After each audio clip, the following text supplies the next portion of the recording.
Hello, I'm Dr. Stephen Andrew Missick. In this program, I want to talk about some terrible things that are going on in the Assyrian homeland in Iraq.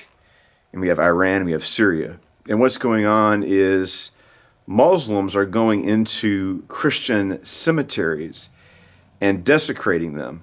Why are they doing this? And what can we do about it? That's something I want to discuss in this program. Jesus was an Aramaic-speaking Jew of the Middle East, and the Assyrians are Aramaic-speaking Christians in the Middle East who have endured persecution for over 1,000 years. Join Voice of the Word Aramaic Bible teacher, artist, and author Stephen Missick as he examines the Bible through the ancient languages, peoples, lands, cultures, and times in which it was first revealed. Research the Scriptures, rescue persecuted Christians, and restore the Church to its Semitic roots. And now, Voice of the Word. I became interested in studying Middle Eastern Christianity actually when I was in high school. Actually, earlier than that, my father went, we had this amateur archaeologist named Ron Wyatt, and he was trying to explore Moses and the Exodus, and he hired my father as an artist to accompany him on one of his expeditions to cross the Sinai.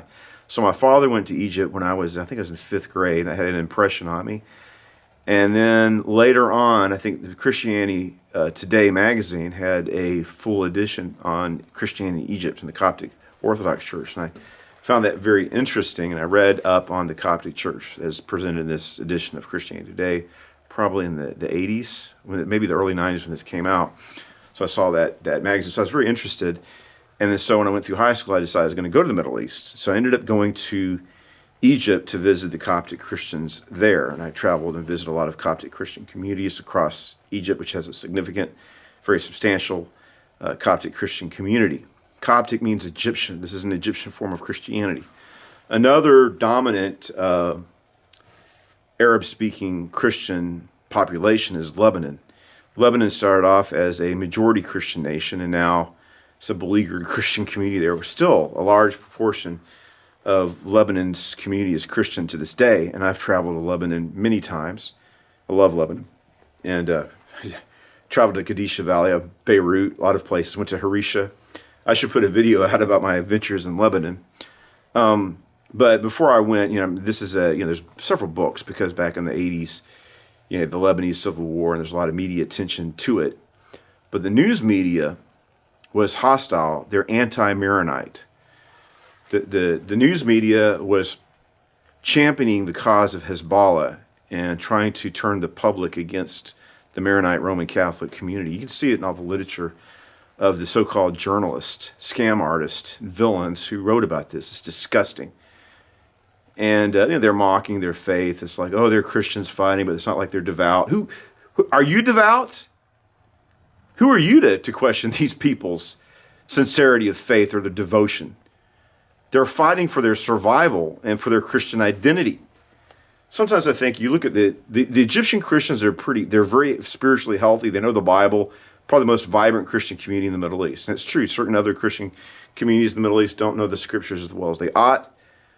And their faith isn't as strong as the Coptic Church. But the Maronites, pretty healthy in some ways, but even the United States of America, who are you to judge these people like that, especially the news media? But it's disgusting, these books. And, I was reading one of these books, and it's describing how, this is a journalist who's over there, and you have this fighting between, the Shia, you have the Druze, you have the Shias, you have the Sunnis fighting against the Christians, all this. The Palestinians started it. They went in there and they started making trouble. Before the Palestinians went on, there's, coexistence and a relative peace. Beirut's a beautiful country. And it was the Paris of the Middle East. People you could vacation in Lebanon. People who wanted to do business in the region of the Middle East. Now they're going to United Arab Emirates. But back then, you go to Lebanon. If you want to do business in the region of the Middle East, Lebanon was the place to go. And it's a beautiful country. Then the PLO went in there and started the civil war, and then other, Syria and Iran trying to control, just destroying. To this day, Like I said, I love Lebanon. I travel all across that country. It hasn't recovered. But so I'm reading these books about Christianity in the Middle East. I'm kind of shocked. It shouldn't be a surprise because of how bad the news media is. But it mentioned in there that these Muslims went into a Christian cemetery and they're desecrating the graves. And the Maronites were actually speaking Aramaic until, I don't know, the 1880s, but they were still speaking Aramaic until around 100 years ago when the language finally died out. And the Maronites still use Aramaic as a liturgical language. So when you think about the Syriac people and the Aramaic people, which includes the Assyrian, they're related. The Aramaic-speaking Christian world includes the Maronites of Lebanon, who heavily use the language of Jesus to this day. There's actually a Maronite Christian, and I think he's actually Protestant, but he views himself as a Maronite, who's trying to revive Aramaic in Galilee. I'm going to talk more about him in further programs. But what happened is, this journal stuck in my mind. So you see these corpses, cadavers, because the Muslims went in there and they exhumed the corpses, and they're throwing the bodies around like garbage out in the streets. So you see the mummified remains of a woman in her Sunday best from the 1800s. And it's like, these people are monsters. They're ghouls. Ghoul is actually a Arabic-derived word, a ghoul, which is like a zombie, a revenant. They're monsters. Islam brings out the worst in people. You're looking at, throughout the history of Islam, over probably 300 million plus, probably a lot more than that, killed through jihad. And it's always been that way. Here's a story. This is from The Sword of the Prophet by Sergei Trifovic, highly recommended book. And it mentions here, one Musayya bin Masud, to prove his devotion, went to Ibn Sinaya, a Jewish merchant who had given him work in the past, and killed him without much ado. His elder brother, Huwaisa, who was not a Muslim at the time, reproached him, saying, "You enemy of God, why did you kill him when much of the fat in your belly comes from his wealth?" So this is his boss. This guy gave him a good job, right? He says, "You're fat and well off because you went and killed the guy that gave you a job to help you enrich yourself. How could you do that? You're an enemy of God to murder this man who's been good to you." But he's Jewish, and Muhammad turned against the Jews, so he just goes and kills him. So his older brother's reproving him, "How could you kill this man who made you fat?" According to early Muslim chroniclers, Muhaysiyah answered, "Had the one who ordered me to kill him ordered me to kill you, I would have cut your head off." He said that this is the beginning of Huwaisa's acceptance of Islam. The other replied, "By God, if Muhammad had ordered you to kill me, you would have killed me?" He said, "Yes, by God. Had he ordered me to cut off your head, I would have done so." He exclaimed, "By God, what a marvelous religion. A religion which can bring you to do this is marvelous." And so he became a Muslim.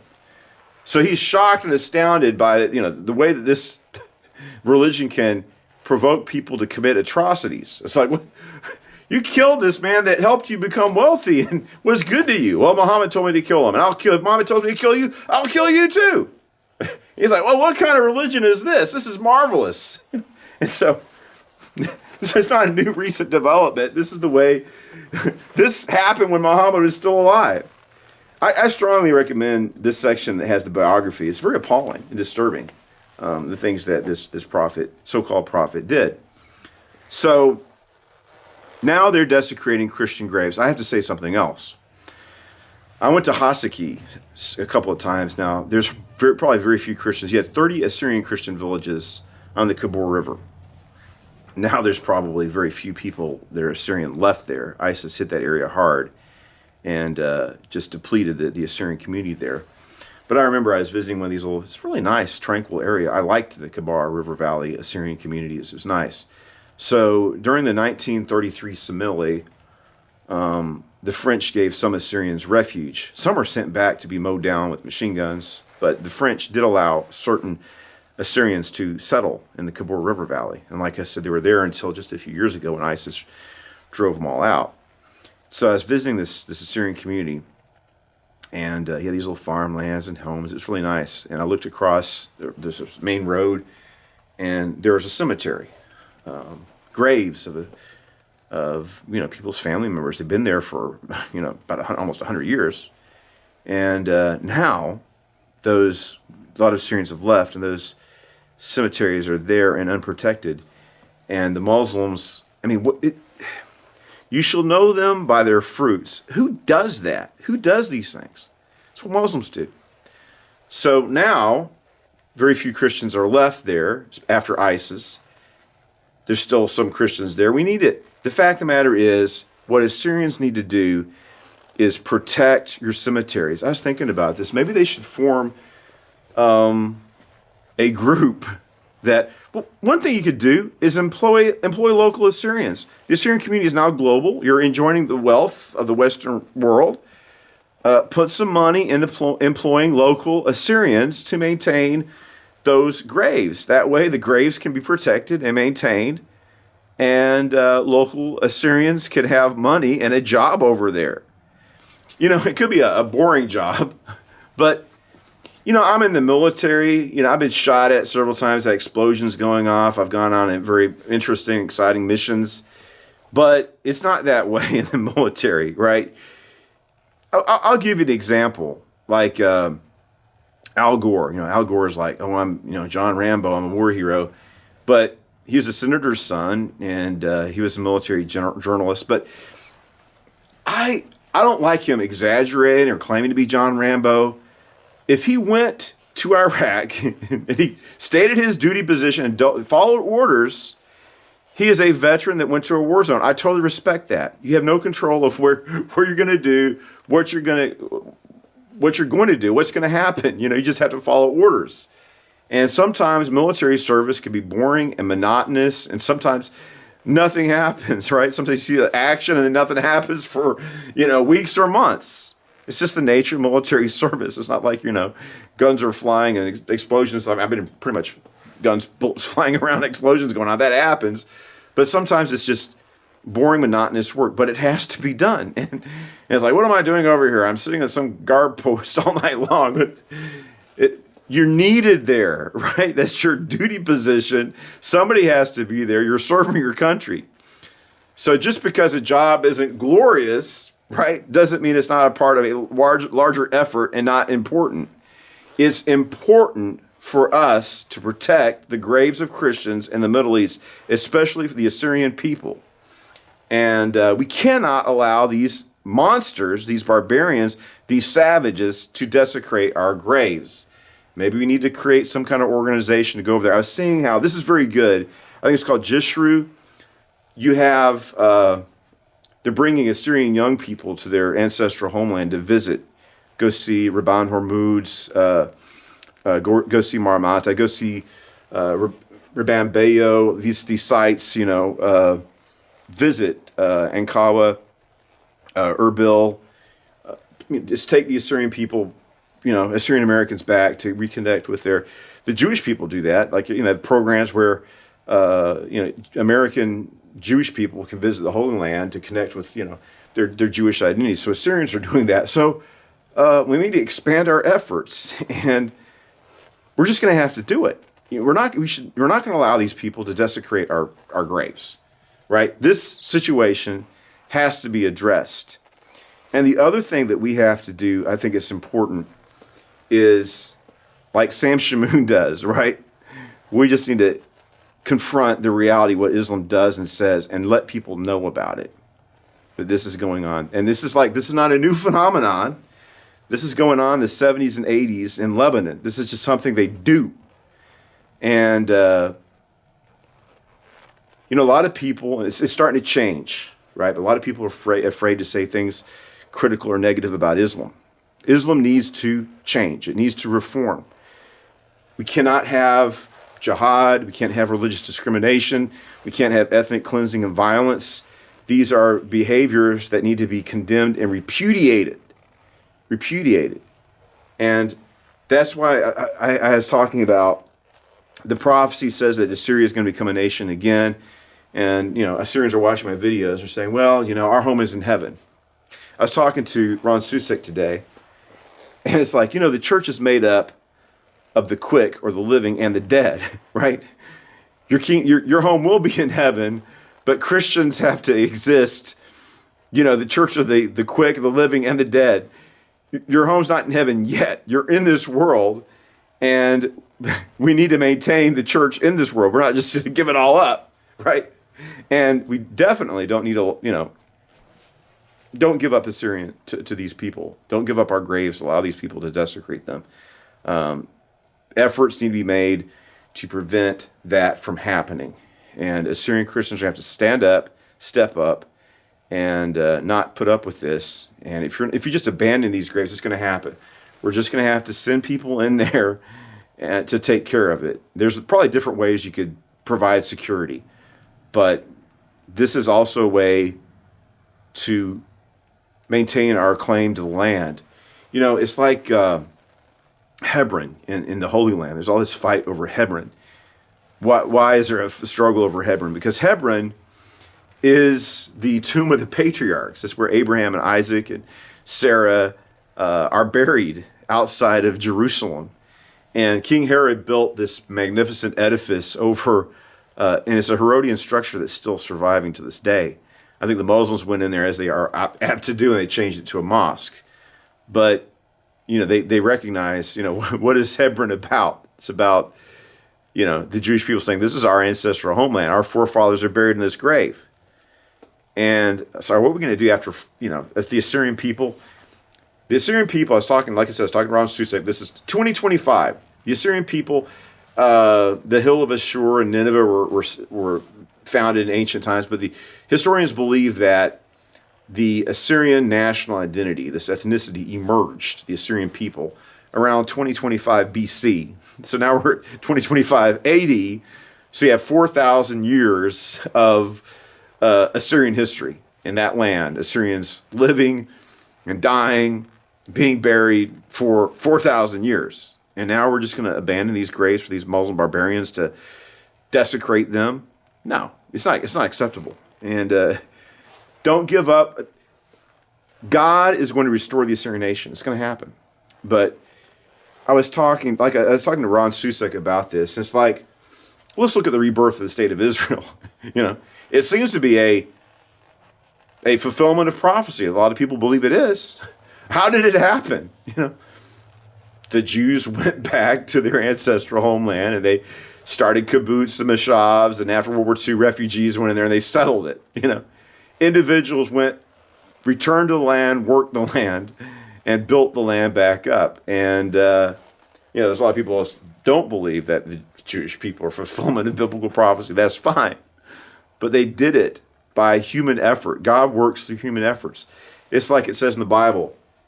God could, have a voice from heaven, except Jesus. But Jesus said it's God's plan. The apostles say it's God's plan for the foolishness of preaching, sharing the gospel. That's God's plan for the advancement of the kingdom, is the church.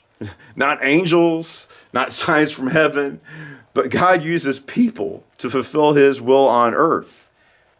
In obedience to God's command and God's will, submitting themselves to it, but putting the hand to the plow and making things happen. So you look at this, it's an outrage. Oh, they're desecrating our graves. That's what these animals do. That's what they've always done. You got to stop them, and it's not hard. You just have to have people working there, getting rich. Just pay somebody to stay over there to maintain it. Don't allow these people to do it. It's not hard, right? But work has to be done. We're going to have to put effort and money towards, and then, like I said, the other thing we need to do is just make this common knowledge. Shameful things that these people have done. Like I said, they've been doing it since the inception. Like I said, Islam, I don't think anything in world history has brought out so much evil and cruelty and just atrocities the way Islam. It's been the greatest force of evil that the world, honestly, the greatest force of evil the world has ever known. And we have to say no more. I was reading Robert Spencer's book on the history of jihad, and it's good that he wrote that book. So we have to expose these things and tell the truth about it. And you hear these atrocities like, the Muslim armies went in there and they massacred, 500,000 civilians. It's like, how do people do something so cruel? What they do is they tell the soldiers, like, you're going to kill, each one of you is going to kill 20 people. If you don't do it, you're going to be killed. You have to prove that you went out and killed 10 people or 20 or however many. And, they tell them if they don't do it, they're going to kill the soldier. So it's, life or death. So that they're mandated and commanded by the caliph, the sultan, whoever, to commit these atrocities. I was reading the Assyrian Customs by Lady Surma, and she was talking about the Turks said, we proclaim a jihad against the Armenians, the Assyrians, and the Greeks. This is jihad. You can take up their women, you can kill their men. This is mandated. If you do this, you're doing this for Allah. And like I said, more than 1 million people killed in that terrible genocide. Think about what the world would look like if that genocide, very different, right? If that genocide never occurred. We just cannot tolerate this anymore. And Christians, the Assyrian Christians, the greater Christian community is just going to have to make an effort. And if the Assyrians need help, there might be volunteers around the world who can go and supply, man the station, right? Man the station. It's an easy job to just pay for somebody to go around, look and see what's going on. They won't do it if it's being checked on, right? Bunch of cowards. But we have to bring these people, call them to salvation as well. Build up what they've tried to destroy, and we're going to. God says it's going to happen, so it's going to happen. So this is a situation that needs to be addressed. I'm going to talk about another episode too. Is do not be discouraged. We are going to accomplish great things and great victories. But Agaputros, the Assyrian general, had a chateau in France that was given to him. It was given as a gift to the Assyrian community by the government of France. And just a few months ago, it burnt down.